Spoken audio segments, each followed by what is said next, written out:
स्मृतियों को हम सब नमन कर रहे हैं। आज का यह कार्यक्रम भी हमें उन्हीं स्मृतियों की ओर ले जाने और उन महापुरुषों के प्रति कृतज्ञता ज्ञापित करने का एक अवसर प्रदान कर रहा है। मैं इस अवसर पर उत्तर प्रदेश सरकार और उत्तर प्रदेश की 25 करोड़ जनता की ओर से गुरु तेग बहादुर जी महाराज को, भाई मतीदास जी, भाई सतीदास जी, भाई दयाला जी की स्मृति को नमन करता हूं। उनकी स्मृति को कोटि कोटि नमन करते हुए विनम्र श्रद्धांजलि भी अर्पित करता हूं।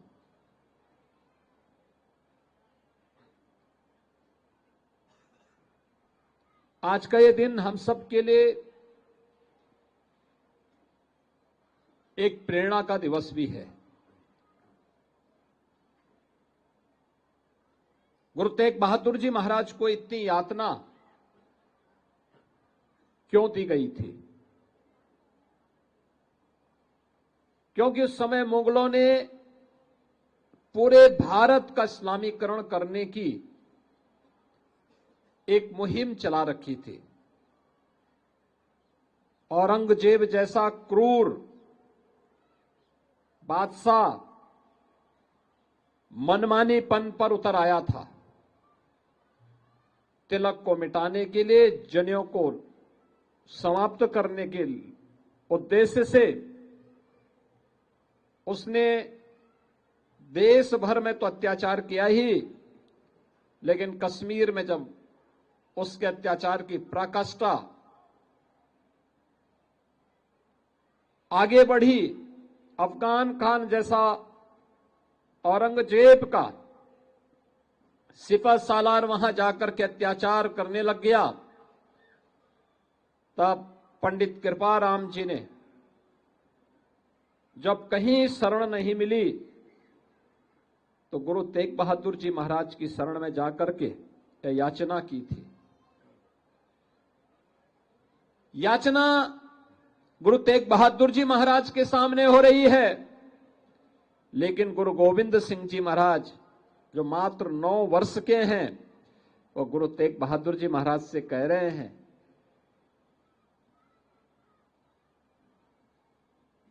कि याचना हो रही है,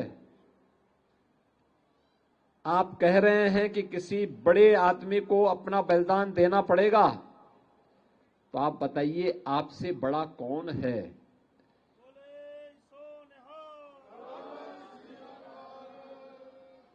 आप याद करिए 9 वर्ष की उम्र क्या होती है। और फिर गुरु तेग बहादुर जी महाराज ने उस अत्याचार के खिलाफ आवाज उठाई। गुरु तेग बहादुर जी महाराज को कैद कर दिया जाता है। भाई मतीदास को पहले यातना दी जाती है, आरे से चीरा जाता है।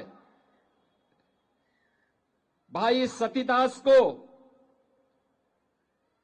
रुई के बंडल में डाल करके उसमें आग लगाई जाती है, और भाई दयाला को उबलते हुए पानी के डेग में डाल करके उन्हें बलिदान कर दिया जाता है।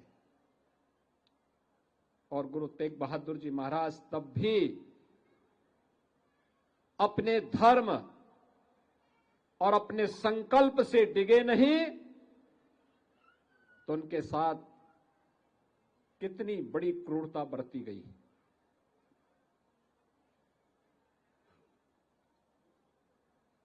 बहनों और भाइयों, में आज जब हम लोग इतिहास के उन क्रूर क्षणों को स्मरण करते हैं,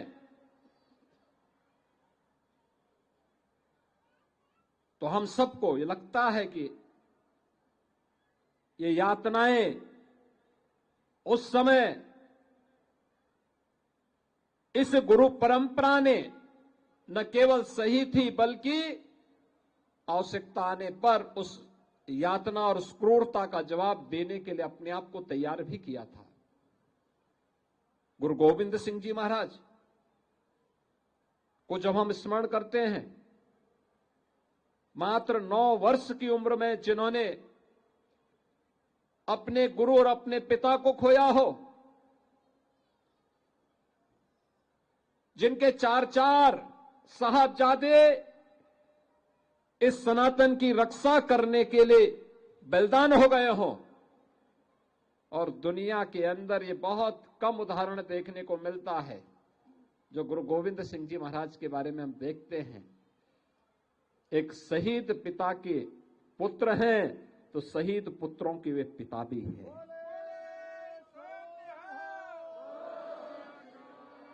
आज ये मेरा सौभाग्य है कि मैं भी अयोध्या धाम से आ रहा हूं। देश के यशस्वी प्रधानमंत्री आदरणीय श्री नरेंद्र मोदी जी आज अयोध्या में आए थे। श्री राम जन्मभूमि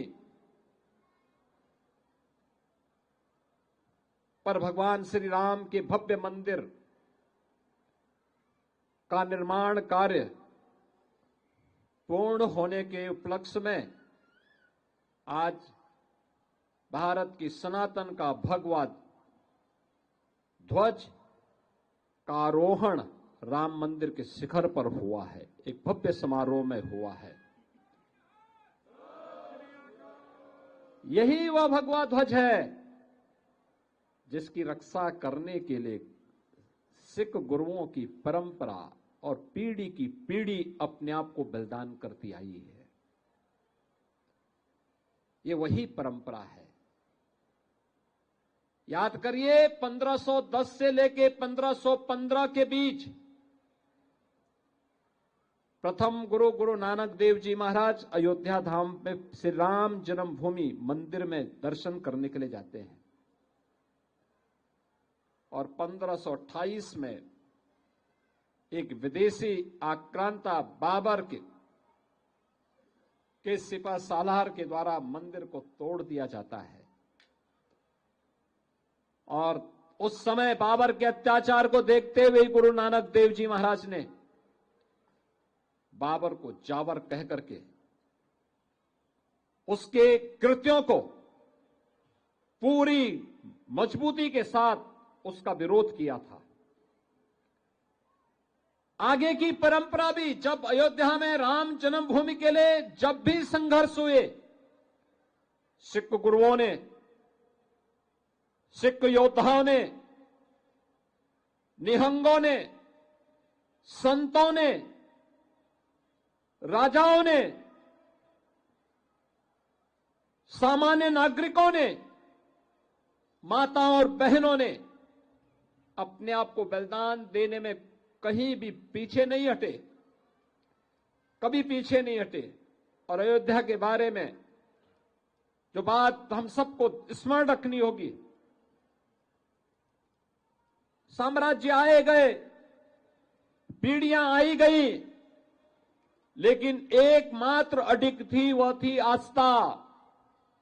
और जो आस्था आज अयोध्या में फिर से 500 वर्षों के बाद श्री राम जन्मभूमि पर भगवान राम के भव्य मंदिर के निर्माण को पूरा करने के इस महायज्ञ का साक्षी बनी है।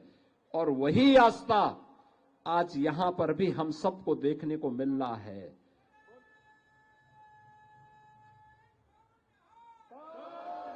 साढ़े 300 वर्षों के बाद भी हर सिख और हर सनातनी गुरु तेग बहादुर जी महाराज, भाई मतीदास, भाई सतीदास जी, भाई दयाला जी के प्रति अपनी कृतज्ञता ज्ञापित करते हुए अपनी आस्था को व्यक्त करता है। और आज आप सबको मैं ही स्मरण दिलाने के लिए आया हूं। याद करना, सत्य को कोई धूमिल नहीं कर सकता, उसको झुटला नहीं सकता। गुरु गोविंद सिंह जी महाराज के 4 साहबजादों को भले ही जो सम्मान उस समय मिलना चाहिए था, उसके उपरांत मिलना चाहिए था, ना मिला हो, लेकिन 2020 में उत्तर प्रदेश में पहले मुख्यमंत्री आवास में और प्रधानमंत्री मोदी जी ने 26 दिसंबर की तिथि को सदैव के लिए वीर बाल दिवस के रूप में समर्पित करते हुए उन 4 साहबजादों की स्मृति को एक जीवंत बना दिया है। आने वाली पीढ़ी के लिए, हर नौजवान के लिए, हर युवा के लिए ये बनाया है, बताने का प्रयास, ये बताया है कि जो भी देश और धर्म के लिए कुछ करेगा उसके प्रति समाज इसी प्रकार से कृतज्ञता ज्ञापित करेगा। और वही कृतज्ञता ज्ञापित करने का एक अवसर हम सबके सामने आज का यह दिवस भी है।